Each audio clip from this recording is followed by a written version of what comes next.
99 വയസ്സായ ഉമ്മയാണ്, വയസ്സായി കിടക്കുകയാണ്. എന്താ തോർക്കേണ്ടത്?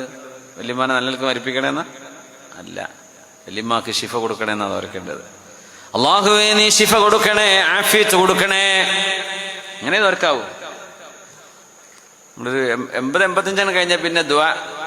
അതെ, തീരെ വയ്യ, പ്രായമായിക്കണേ, പിന്നെ എനിക്ക് ചേർന്നിട്ടൊക്കെ കുറെ കാലമായി, ഇപ്പൊ കിടപ്പാണ്, നല്ല നിൽക്കണ്ട് പോയി കിട്ടാൻ വേണ്ടി ഈമാൻ കിട്ടി സലാമത്താകാൻ തോരന്നൊക്കെയെന്ന് പറയും. അത് തോരക്കണം, പക്ഷേ മരിക്കാൻ വേണ്ടി തോരക്കരുത്. എന്നാണോ മരിക്കണത് അള്ളാഹു അപ്പൊ ഈമാൻ കൊടുക്കണേ, അല്ലെങ്കിൽ ഈമാൻ സലാമത്തായി കൊടുക്കണം. പക്ഷേ ഏതൊരു രോഗിക്കും ശിഫ കിട്ടണം. മരിക്കുമ്പോൾ രോഗിയായിട്ട് തന്നെ മരിക്കണമെന്നൊന്നുമില്ലല്ലോ, ആഫിയത്തിന് മരിച്ചൂടെ? അള്ളാഹുവിനോട് ശിഫാഇനെ ചോദിക്കണം. ഒരുപക്ഷെ ആ ശരീരത്തിന് 120 വയസ്സ് വരെ അള്ളാഹ് ആയുസ് എഴുതിക്കണമെങ്കിൽ നമുക്കറിയാൻ പറ്റുമോ?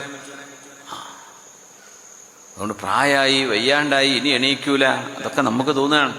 അള്ളാഹുവിന്റെ ഖലായിൽ ചിലപ്പോൾ മറിച്ചാണെങ്കിലോ. അതുകൊണ്ട് ശിഫ കൊടുക്കണേന്നേ തോർക്കാവൂ.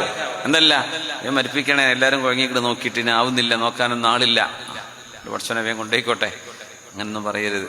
നാളെ നമുക്ക് ഈ അവസരം വരുന്നു ആലോചിക്കുക. ഞങ്ങളിങ്ങനെ ഉഷാറായി ബോധമില്ലാണ്ട് കിടക്കുക. അപ്പൊ അടുത്തുനിന്ന് തന്നെ കുട്ടി പറയാം, അമ്മ വാപ്പാനെ വേഗം കൊണ്ടുപോകാൻ വേണ്ടി തോരുന്നൂടെ, എത്ര കാലമായി ഈ കിടക്കണ വാപ്പ വല്യപ്പ എന്ന് പറയുമ്പോൾ പഠിച്ചോനെ എൻ്റെ കുട്ടി പറയണ കേട്ടോ. നിങ്ങൾക്ക് തിരിച്ചു പറയാൻ കഴിയാത്തൊരു രംഗമുണ്ടാവും. ഇത് കേൾക്കുന്നുണ്ട്, ബോധമുണ്ട്.